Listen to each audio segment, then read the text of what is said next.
നിനക്ക് 2 സ്വർഗ്ഗമുണ്ട്. ഖുർആനാ പറഞ്ഞത്. വലിമൻ ഖാഫ മഖാമ റബ്ബിഹി ജന്നതാൻ. അല്ലാഹുവിന്റെ മഹത്വം മനസ്സിലാക്കി എന്റെ റബ്ബ് എന്നോട് അനുവദിച്ചില്ലല്ലോ എന്ന് ചിന്തിച്ച് പിന്മാറുന്നവൻ, തിന്മയിൽ നിന്ന് പിന്മാറുന്നവൻ, ഇവർക്കാണ് സ്വർഗ്ഗം. 1 അല്ല 2 ജന്നതാൻ. യൂസുഫ് അലൈഹിസ്സലാമിനെ പോലെ ഉമർ തങ്ങൾ പറഞ്ഞു, അൽഹംദുലില്ലാഹ് അല്ലദി ജഅല ഫീ ഹാദിഹിൽ ഉമ്മ, ഈ ഉമ്മത്തിൽ അല്ലാഹു ഉണ്ടാക്കിയല്ലോ റജുലൻ വാഹിദൻ മിഥല യൂസുഫ്, യൂസുഫ് നബിയെ പോലത്തെ ഒരാളെങ്കിലും ഈ ദീനിൽ അല്ലാഹു ഉണ്ടാക്കിയല്ലോ. അൽഹംദുലില്ലാഹ്. ഇങ്ങനത്തെ ചെറുപ്പക്കാരികളാണ് നമുക്ക് വേണ്ടത്. ഹറാമിലേക്ക് വിളിക്കുമ്പോ ഞാൻ ഇല്ല മോളെ, ചെറുപ്പക്കാരെ ഇന്ന് നീ ഡിലീറ്റ് ചെയ്തോ നിന്റെ കോണ്ടാക്ട്സിൽ, ഇന്ന് നീ നിന്റെ ഫ്രണ്ട്സിനെ അൺഫ്രണ്ട്ലി. അള്ളാഹ്ക്ക് വേണ്ടി, അള്ളാഹിനെ വിചാരിച്ചു. പെണ്ണെ സ്നേഹമൊക്കെ സ്നേഹമാണ്, പക്ഷേ നമുക്കിത് പാടില്ല പെണ്ണെ, ഞാൻ മടങ്ങാണ്, തൗബ ചെയ്ത് ഇന്ന് നാളെ നിന്റെ അക്കൗണ്ടുകളൊക്കെ ഒന്ന് ശരിയാക്കിക്കോ. നിന്റെ കിതാബുണ്ടല്ലോ, ഫേസ്ബുക്കിന്റെ കിതാബ്, ആ കിതാബ് നാളെ ഒന്ന് അപ്ഡേറ്റ് ചെയ്ത. എന്ത് നിനക്ക് പാടില്ലാത്തവർ നിന്റെ ഫ്രണ്ടായിട്ട് ഓൺലൈനിലോ ഓഫ്ലൈനിലോ ഓൺ എയറിലോ ഓഫ് എയറിലോ ഇതൊന്നും പറ്റില്ല. അള്ളാഹു അനുവദിച്ചിട്ടില്ല. ചെറുപ്പക്കാർ അച്ചടക്കം പാലിച്ച് ജീവിക്കുക, പെണ്ണുങ്ങൾ അച്ചടക്കം പാലിച്ച് ജീവിക്കുക. സൂറത്തുൻ നൂർ പഠിക്കുക, ഖുർആന്റെ തഫ്സീറാണത്, പഠിക്കുക. അതിന്റെ സീഡികളും കാസറ്റുകളൊക്കെ എന്തെങ്കിലും എവിടെ നിന്നൊക്കെ കിട്ടുന്നുണ്ടോ നിങ്ങൾ വാങ്ങിച്ചോളൂ, പഠിക്കുക, നന്നായിട്ട് പഠിക്കുക. അള്ളാഹു നമ്മളൊക്കെ നന്നാക്കി തിരുമാറാകട്ടെ. ഉമർ റളിയല്ലാഹു തആല അൻഹു മദീനയിലൂടെ പോകുമ്പോഴാ ഒരു പെണ്ണുങ്ങനെ വല്ലാത്ത പാട്ട് പാടുന്നത് രാത്രി നേരത്തെ. ആ പാട്ടിന്റെ സാരാംശം ഇങ്ങനെയാണ്: هل من سبيل إلى خمر فأشربها أم من سبيل إلى نسر بن حجاج. യാ ഉമർ തങ്ങൾ നിന്നോയി, പടച്ചോനെ എന്താണ് ഈ പാട്ട്? ഹൽ മിൻ സബീലിൻ ഇലാ ഖംറിൻ ഫഅശ്റബഹാ. കുടിക്കാൻ ക്ലേശം, കള്ള് കിട്ടിയ തരക്കേടില്ലല്ലോ. ആരെ പാടുന്നത്? ഒരു പെണ്ണേ പറയുന്ന പാടുക. നമ്മളൊക്കെ പറയും പടച്ചോനെ, ഇപ്പൊ ചെറുപ്പക്കാർക്ക് പെൺകുട്ടികളെ ആലോചിക്കുമ്പോഴേ കള്ളോട് ചീട്ടളില്ലാത്ത ചെറുപ്പക്കാരെ കിട്ടിയാൽ മാഷാ അല്ലാഹ് രക്ഷപ്പെട്ടു. ഉസ്താദെ അങ്ങനെ പറയില്ലേ, കള്ളുടിച്ച് റോട്ട് കടക്കാത്തവരെ കിട്ടിയാൽ രക്ഷപ്പെട്ടു എന്ന് അത്ര നോക്കാൻ പറ്റുള്ളൂ, ഇല്ലാത്തവരില്ല. ഈ ചോരൊക്കെ കള്ളുടിച്ച ചോരയായിട്ട് എങ്ങനെയാ അതുകൊണ്ട് ദ്വാരം നമ്മൾ സ്വീകരിക്കുക? നിന്റെ ശരീരത്തിൽ ഓരുന്ന രക്തം അള്ളാഹു ഹറാമാക്കിയ മദ്യത്തിലൂടെ പോഷണം കിട്ടിയതെങ്കിൽ നിന്റെ നിസ്കാരം അല്ലാഹു തൗബ ചെയ്ത് മടങ്ങിക്കോ, അള്ളാഹുലേക്ക് തൗബ ചെയ്ത് മടങ്ങിക്കോ. പെണ്ണ് പറയാ ഇനിയുള്ള കാലം അങ്ങനെയാ. ഇന്ന് രാവിലെ എൻ്റെ സുഹൃത്ത് വിളിച്ചു, നമ്മുടെ വളരെ വളരെ വേണ്ടപ്പെട്ട നമ്മുടെ സുഹൃത്ത് ആസിഫ് ദാരിമി ഉസ്താദ്, നമ്മുടെ ഇബാദിന് വേണ്ടിയൊക്കെ പ്രവർത്തിക്കുന്നവർ, നമ്മുടെ SKSFന്റെ പ്രവർത്തകർക്ക് അറിയാൻ പറ്റുമായിരിക്കും. അവർ ക്യാമ്പസിൽ നടന്നൊരു വിഷയത്തിൽ പെൺകുട്ടികളുടെ ഹോസ്റ്റലിൽ കോൺട്രാസെപ്റ്റീവ് പിൽസ് ആൻഡ് മെഡിസിൻസ്, അതിന് ആവശ്യമായ സാധനങ്ങൾ, പിന്നെ ഡ്രഗ്സ്, നർക്കോട്ടിക്സ് പെൺകുട്ടികളുടെ ഹോസ്റ്റലിൽ നിന്ന് കിട്ടിയത്. അതും നമ്മുടെ കേരളത്തിലെ ഒന്ന് അച്ചടക്കമുണ്ട് എന്നൊക്കെ നമ്മൾ വിചാരിക്കുന്ന ഒരു എഞ്ചിനീയറിംഗ് കോളേജിന്റെ ഉള്ളിൽ നിന്ന് റെയ്ഡ് നടത്തിയപ്പോൾ കിട്ടിയത്, പെൺകുട്ടികളുടെ ഹോസ്റ്റലിൽ നിന്ന് കിട്ടിയത് മയക്കുമരുന്ന്, സൂചികൾ, ഇഞ്ചക്ഷനുകൾ, പിന്നെ ഗർഭമുണ്ടാവാതിരിക്കാനുള്ള മരുന്നുകൾ. എന്തൊക്കെയാ അതിൻ്റെ കറുത്ത്? ഇന്ന് രാവിലെ ഞാൻ കാഞ്ഞങ്ങാട് വന്നതിന് ശേഷം അദ്ദേഹം സംസാരിച്ചപ്പോൾ ഇന്ന് രാവിലെ പറഞ്ഞ വിഷയം, ഉമ്മത്തിന്റെ കഥ കിടക്കുന്നത് ഇങ്ങനെ. ഇനി അടുത്തൊരു കാലം, ഇപ്പൊ തന്നെ ആണോന്ന് എനിക്കറിയില്ല, കള്ളുടും ചീട്ടലില്ലാത്ത പെണ്ണിനെ കിട്ടണം എന്ന് വരക്കേണ്ടി വരും. ആണുങ്ങൾ പോട്ടെ, പെണ്ണുങ്ങൾ കള്ളുടിക്കുന്ന അവസ്ഥ വരുമോ? ഇത് മാറണം. മുഅ്മിനെ, മരിക്കാൻ പോണ ലോക നിന്നെ കുറച്ചു നേരത്തേക്ക് അള്ളാഹു ഇവിടെ വെച്ചിട്ടുള്ളൂ, നീ പോവേ പറ്റൂ. അള്ളാഹു നിന്നെ വിളിക്കാൻ പോവാണ്. കുറെ ആൾക്കാരെ വിളിച്ചു, അവർ കിടക്കുകയാണ് മണ്ണിൽ അനന്തമായി, ഖിയാമത്ത് മഹ്ശറ വരെ വിശ്രമിക്കാൻ പോയിരിക്കുകയാണ്. നമ്മളും ഈ നാട്ടിലാണ്, ഇവിടെയാണ് മരിക്കണതെങ്കിൽ ഈ പള്ളിക്കാടിന്റെ എവിടെയെങ്കിലും ഓരത്ത് നമ്മളും പോയി കിടക്കണം. ഇല്ലെങ്കിൽ നമ്മളെ മഹല്ലുകളിൽ ആ ലോകത്തെ കുറിച്ച് ഓർത്തു. ഇന്ന് അള്ളാഹു നമ്മളെ കൊണ്ടുപോയാൽ നമ്മുടെ അവസ്ഥ എന്താണ്? നമ്മൾ തൗബ ചെയ്ത് മടങ്ങിയിട്ടുണ്ടോ? എന്നെ റബ്ബ് സ്വീകരിക്കുമോ? എൻ്റെ പടച്ചോൻ എന്നെ സ്വീകരിക്കുമോ? എൻ്റെ അവസ്ഥ എന്താണ് എന്ന് കിടക്കുമ്പോൾ ആലോചിക്കുക. തൗബ ചെയ്യും. കിടക്കുന്നല്ല, ഈ സദസ്സിൽ എഴുന്നേൽക്കുമ്പോഴേക്കും ആലോചിക്കുക. തൗബ ചെയ്ത് മടങ്ങും.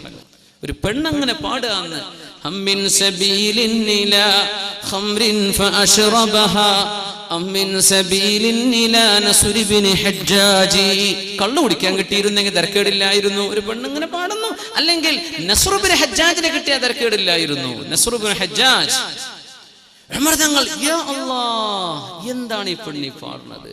നേരെ പോയി പരിശുദ്ധമായ മദീനയിലെ പള്ളിയിലേക്ക്, അഷ്റഫുൽ ഖൽഖ് മിമ്പറിൽ നിന്ന് മിഹ്റാബിൽ നിന്ന് പള്ളിയിലേക്ക്, മസ്ജിദുൻ നബവിയിലേക്ക്. സുബ്ഹ് നിസ്കാരം കഴിഞ്ഞ പാടെ അമീറുൽ മുഅ്മിനീൻ ഉമറുൽ ഫാറൂഖ് റളിയല്ലാഹു അൻഹു ഒരു ചോദ്യം. അല്ല സഹോദരന്മാരെ, ആരാണ് നസ്ർ ഇബ്നു ഹജ്ജാജ്? അത് ഇന്നാല് ചെറുപ്പക്കാരനാ, നല്ല കാണാൻ ഭംഗിയുള്ള, ഓനെ കൊണ്ടുവരീന്ന് പറഞ്ഞു. നല്ലൊരു ഭംഗിയുള്ള ചെറുപ്പക്കാരൻ. ഉമർ തങ്ങൾ ഒന്നും പറഞ്ഞില്ല, പോയി മൊട്ടയടിച്ചു എന്ന് പറഞ്ഞു. മുടിയൊക്കെ ഉണ്ട്, ഭയങ്കര സ്റ്റൈല് മുടിയാണ്. മുടി മൊട്ടയടിക്കുന്നു പറഞ്ഞു. മൊട്ടയടിച്ചു വന്ന് നോക്കുമ്പോ ഗ്ലാമർ പിന്നെയും കൂടി. ഉമർ തങ്ങൾ പറഞ്ഞു, അമ്മിമു, ഒരു തലക്കെട്ട് വെച്ചു കൊടുക്കും. പക്ഷെ അദ്ദേഹം തലക്കെട്ട് കെട്ടിയപ്പോഴേക്കും ചൊറുക്കങ്ങട്ട് കൂടി, വല്ലാത്ത ഭംഗി പഠിച്ചോനെ. ഉമർ തങ്ങൾ പറഞ്ഞു, പൊന്നാര മോനെ, നീ ഇങ്ങോട്ട് വാ, നിന്നെ ഞാൻ ബസ്റയിലേക്ക് പറഞ്ഞേക്കാം, ഇറാഖിലെ ബസ്റയിലേക്ക്. നീ ബസ്റയിലേക്ക് പോയിക്കോ, നിനക്ക് ജീവിക്കാനുള്ള എല്ലാം ഞാൻ തരാം. എന്തിനാ അമീർ മുഅ്മിനീൻ പറഞ്ഞേക്കണത്? എന്തിപ്പോ ഞാൻ ചെയ്തത്? ഒന്നുമില്ല. ലാ യുസാകിനന്നനി ഫിൽ മദീനതി റജുലുൻ, ലാ യുസാകിനന്നനി ഫിൽ മദീനതി റജുലുൻ തഹ്തിഫുൽ അവാതികു ഫീ ഖുദൂരിഹിന്ന. അഷ്റഫുൽ ഖൽഖ് അന്ത്യവിശ്രമം കൊള്ളുന്ന മദീനയാണിത്. അഷ്റഫുൽ ഖൽഖ് വിശ്രമിക്കുന്ന മണ്ണാണിത്. ഈ മദീനത്തെ മണ്ണിൽ ഒരു ചെറുപ്പക്കാരൻ ഇവിടെ ജീവിക്കാൻ പറ്റില്ല. ആ ചെറുപ്പക്കാരനെ ഓർത്ത് അച്ചടക്കത്തിൽ കഴിയേണ്ട പെണ്ണുങ്ങൾ അവന്റെ വസ്തുക്കളും അവന്റെ വിശേഷണങ്ങളും പാടി നടക്കുന്നുണ്ടെങ്കിൽ, ഇവിടുത്തെ പെണ്ണുങ്ങൾക്ക് ഫിത്ന വരുന്നുണ്ടെങ്കിൽ, അങ്ങനത്തെ ഒരാൾ മദീനയിൽ പാടില്ല. അതാ വിഷയം. മദീനത്ത് വേണ്ട, എവിടെയെങ്കിലേക്കോട്ടെ, മദീനത്ത് വേണ്ട. നീ പോയിക്കോ, ബസ്റയിലേക്ക് പോണം. നാട് കടത്തി ശിക്ഷിച്ചത് അല്ല, ഒരു മസ്ലഹത്തിന്. അതേ ചോദിച്ചു ഉമർ തങ്ങളെ, ഞാൻ പോണില്ല, ഞാൻ പോയേ പറ്റൂ.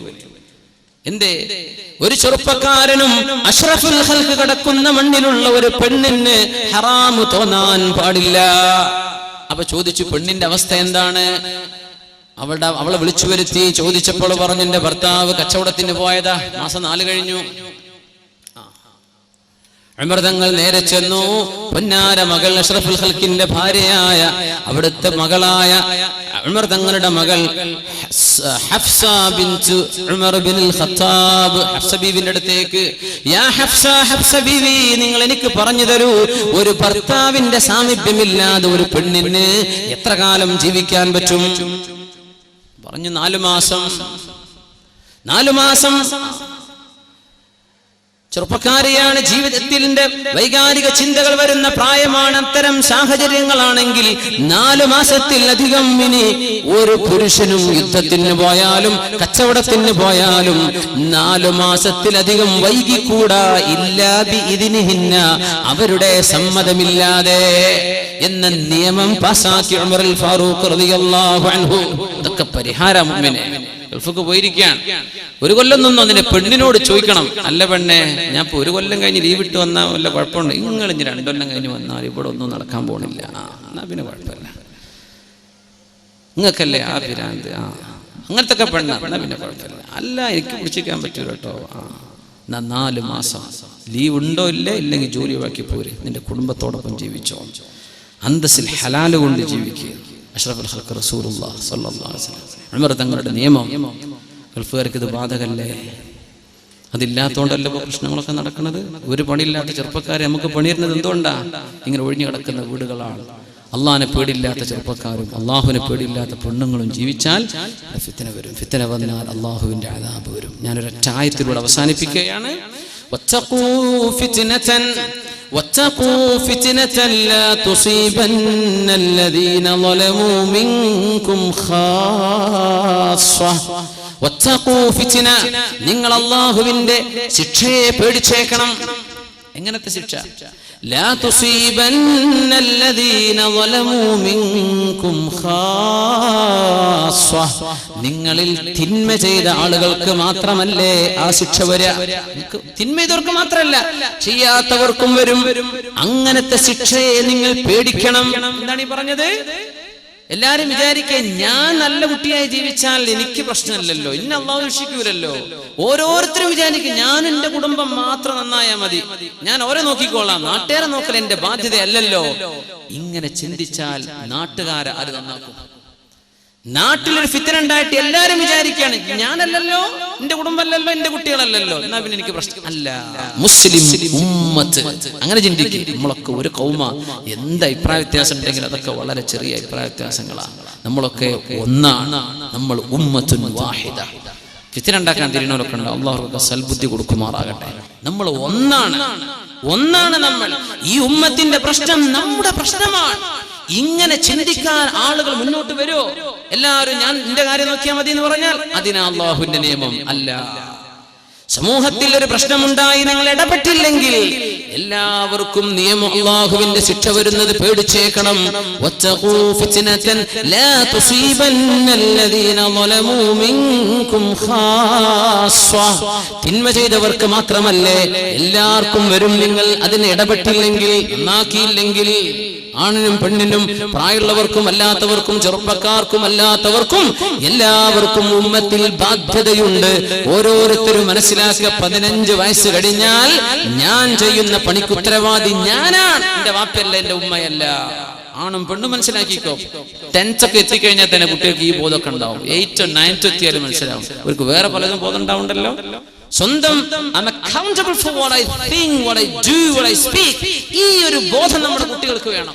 ഞാനാണ് ഉത്തരവാദി. ഞാൻ പറയുന്നത്, ചെയ്യുന്നത്, ചിന്തിക്കുന്നത്, കാട്ടിക്കൂട്ടുന്നത്, ഇതിനെല്ലാം ഞാൻ ultimately me, ഞാനാണ് അല്ലാഹുവിന്റെ മുമ്പിൽ accountable.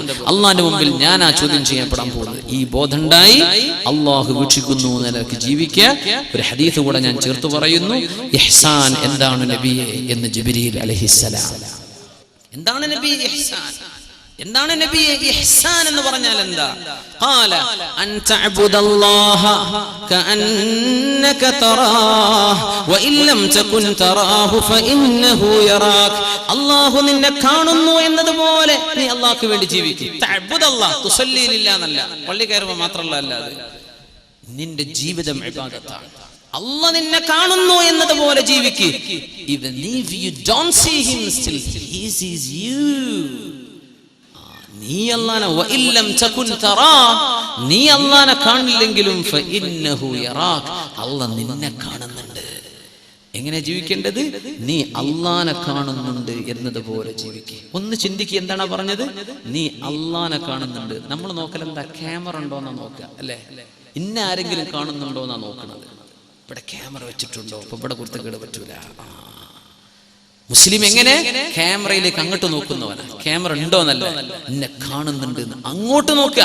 നിന്നെ ആരെങ്കിലും കാണുന്നുണ്ടെന്ന് വെക്കുന്നത് ക്യാമറ. ഇതിന്റെ നേരെ ഓപ്പോസിറ്റാ ഇസ്ലാമിന്റെ നന്മ എന്ന് പറഞ്ഞാൽ. എങ്ങനെ?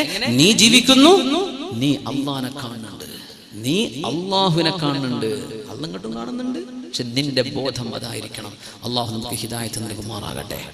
സമയം 10:30 മണി കൃത്യം. നമ്മൾ പറഞ്ഞ സമയത്തേക്ക് എത്തിയിരിക്കുകയാണ്. നമ്മൾ ഓൺ ടൈമാണ്. മുഖ്തസറായിട്ട് നമ്മൾ ഒരുപാട് ആളുകൾ ഈ പരിപാടിക്ക് വേണ്ടി സഹകരിച്ചവരും പ്രവർത്തിച്ചവരും സഹകാരികളും ഗുണകാംക്ഷികളും എല്ലാവർക്കും വേണ്ടി നമ്മൾ ദുആയിൽ ഉൾപ്പെടുത്തുകയാണ്. ഞാൻ നീട്ടി ദുആരക്കല്ല, നമ്മൾ അറബി തന്നെ അതിൻ്റെ കാര്യങ്ങളൊക്കെ ചൊല്ലിയിട്ട് ദുആരക്കാണ്. ഇൻഷാ അല്ലാഹ് നിങ്ങൾ ആമീൻ പറയാം. അത് കഴിഞ്ഞ് നിങ്ങൾ എന്ത് ചെയ്യണം? നന്മകൾക്ക് വേണ്ടി നിൽക്കണം. നിങ്ങൾ തോന്നിയ കള്ളുടിയുള്ളവനെ നിങ്ങൾ തിരുത്തണം. അവനെ അടിച്ച് ശരിയാക്കല്ല ചെയ്യേണ്ടത്. അവനെ വേണ്ട രീതിയിലുള്ള പഠനങ്ങളും വിവരങ്ങളും കൊടുത്ത് അള്ളാന്റെ മാർഗത്തിലേക്ക് കൊണ്ടുവരിക. നിങ്ങൾ കണ്ടോലെ പെണ്ണുങ്ങളെ പിന്നാലെ പോവല്ല. അത് കുറെ ചെറുപ്പക്കാരോട് ചെയ്യുന്നുണ്ട്. നിങ്ങൾ അത് ചെയ്യല്ലേ. പിന്നെ നിങ്ങൾ അവർ തമ്മിൽ എന്താ വ്യത്യാസം? അത്തരം പെൺകുട്ടികൾക്ക് വേണ്ട അച്ചടക്കം കൊടുക്കാൻ എന്തൊക്കെ നിങ്ങളുടെ കുടുംബങ്ങളുമായി മഹല്ലുമായി കൂടിയാലോചിച്ച് ചെയ്യാൻ പറ്റുമോ അത് നിങ്ങളുടെ കൂട്ടുകാരിൽ ഇങ്ങനെ പെട്ടുപോയ ലവ് അഫെയറിലൊക്കെ പെട്ടുപോയിട്ടുണ്ടെങ്കിൽ അവരെ മോചിപ്പിച്ച് ആ ആണിനും പെണ്ണിനും സ്വർഗം വാങ്ങി കൊടുക്കാൻ പറ്റുന്ന രീതിയിൽ പ്രവർത്തിക്കുന്ന ചെറുപ്പക്കാർ നമ്മുടെ നാട്ടിലും ഉണ്ടാവുക. അള്ളാഹു സഹായിക്കുമാറാകട്ടെ.